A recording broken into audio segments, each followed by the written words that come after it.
परम पिता परमेश्वर को मैं कोटि कोटि नमन करता हूँ।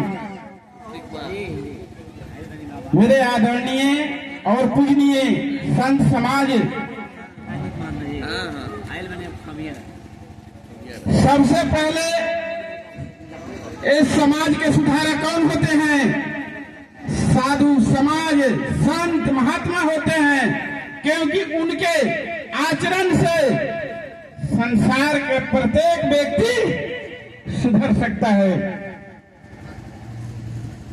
सनातन धर्म छोड़े जे कोई, हानि छोड़ लाभ न होई, प्रेम तत्व पिए जे कोई, मोक्ष मुक्ति निश्चय होई। हम लोग सनातन धर्म, अपना धर्म और सनातन को छोड़ेंगे तो जीवन में कभी भी सुखी नहीं रहेंगे। जहां भी रहेंगे, जहां दुखी ही दुखी, दुखहाल ही रहेंगे महाराज। इसलिए प्रत्येक भक्तों से मेरा नम्र निवेदन है कि जहां भी रहे हम एकता बनाकर रहे और आपस में भाई भाई बनकर रहे। त्रेता युग में श्री रामचंद्र जी के प्रति विरोधी एक रावण था, जो सामने में देखने आया कि जहां प्रत्यक्ष वो रावण है, जो उसका व्यवहार है, जो दुराचार है, पापी है, अधर्मी है, वो देखने में आता। त्रेता युग की बात है। साधु संतों पर हर हमेशा वो दुर्व्यवहार करता था। द्वापर में कंस और दुर्योधन प्रत्यक्ष दिखाई देता था, क्योंकि उसका भी व्यवहार ऐसा ही था। लेकिन आज कलयुग में कहना बहुत मुश्किल हो गया है जो हम किसको कहें, लेकिन फिर भी हम अनुभव कर सकते हैं कि जो हमारे साथ कौन व्यक्ति हमारा प्रति, हमारे धर्म के प्रति और सनातन धर्म के प्रति जो हनन कर रहा है, विभिन्न प्रकार के संप्रदाय मजहब दिखलाकर और हमारे सनातन धर्म को बंटवारा कर रहा है, उसके लिए आपको और हमको कहने की जरूरत नहीं है। इसलिए हम सारे समाज और हर भाइयों से यही नम्र निवेदन करेंगे कि हम सब एकता बनाकर रहें और आपस में रहें। जब तक हम एकता नहीं बनाएंगे और आपस में नहीं मिलकर रहेंगे तो हमारा सुख शांति आने वाला भविष्य में लेने वाला आदमी कोई खड़ा है। इसलिए हर भाइयों से, हर बहनों से, हर माताओं से मेरा यही गुजारिश है, नम्र निवेदन है कि जहां भी जा रहे सनातन धर्म के बारे में, अपने धर्म के बारे में प्रचार प्रसार करें और अपने धर्म के बारे में जानें। मुस्लिम समाज में देखिए, आज 3 साल का बच्चा है, उसको भी नमाज पढ़ाने के लिए वो लोग शिक्षा देते हैं और बच्चा जाता है। लेकिन हमारे धर्म में गांव-गांव में 2-3 मंदिर है, लेकिन वहां किसी को अगर एक साधु घंटी बजाते हैं और पूजा करते हैं तो वहां कोई नहीं जाता है। इसलिए कि वो सत्य और सनातन धर्म से हम वंचित हैं, नहीं जानते हैं। अगर जानेंगे तो निश्चित ही जाकर पूजा पाठ में सम्मिलित होते और सच्चाई सत्य को हम जानते।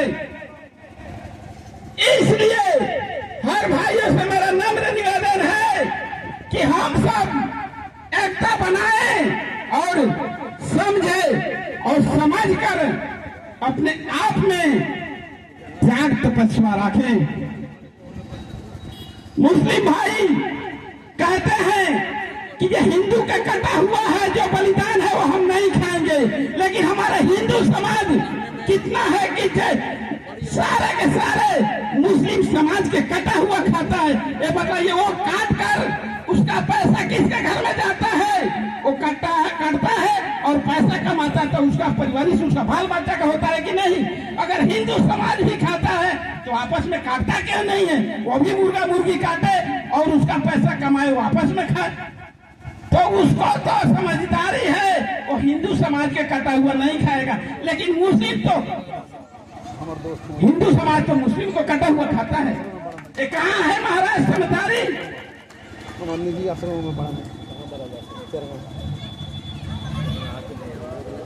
हमारे घर में भागवत कराएं, पूजा पाठ कराएं, हर घर में बच्चों को संस्कार दें, सत्संग कराएं, लेकिन ये तो है ही नहीं है। भक्ति स्वतंत्र सकल सुख खानी, बिन सत्संग न पाहुँ प्राणी। जब तक सत्संग नहीं होगा, हर गांव में पूजा पाठ नहीं होगा, सनातन धर्म के बारे में हम लोग नहीं जान पाएंगे महाराज। इसलिए हर भक्तों से, हर समाज से, हर साधु संतों से मेरा यही नम्र निवेदन है कि जहां भी रहे सनातन धर्म और अपने आप को जाने कि ये मैं वास्तव में कौन हूं और मेरा धर्म क्या है और मुझे क्या करना है। अब कहने के लिए तो बहुत कुछ कहते, लेकिन समय नहीं है। हमारे आदरणीय अल्टर बाबा कुछ उसी वक्त समय ऐसे कर दिए कि अब क्या कहा जाए। ऐसा नहीं होना चाहिए, क्योंकि साधु सम्मेलन के मतलब होता है कि कृष्ण जी बोले हैं, उधो मुझे संत सदा अति प्यारे, उधो संत मुझे अति मही प्यारे। जहां जहां संत सीधे आवे, जहां जहां मैं जाऊं, संत मुझे अति प्यारे। संत के सम्मेलन और संतों को वर्णन क्या कहें? संत होते हैं, परमात्मा को साक्षात स्वरूप होते हैं। अब यही ठंडी के मौसम आ गया है, देखिए ना, सूरज जो जन पर दूर है उसका प्रकाश धूप लगता है तो हमारे शरीर के अंदर जो ऊर्जा मिलता है, ठंड दूर हो जाता है। ठीक उस प्रकार संत होते हैं, परमात्मा जो होते हैं सूर्य होते हैं, और संत होते हैं उसका प्रकाश होते हैं महाराज। संत के पास बैठने से और संत के शरण में जाने से हमारा जब भी कल्याण ही कल्याण होगा महाराज। तो इसलिए विशेष क्या कहूँ, संत समय तो नहीं है, अपने वाणी को विराम देता हूँ। और कोई भी संत है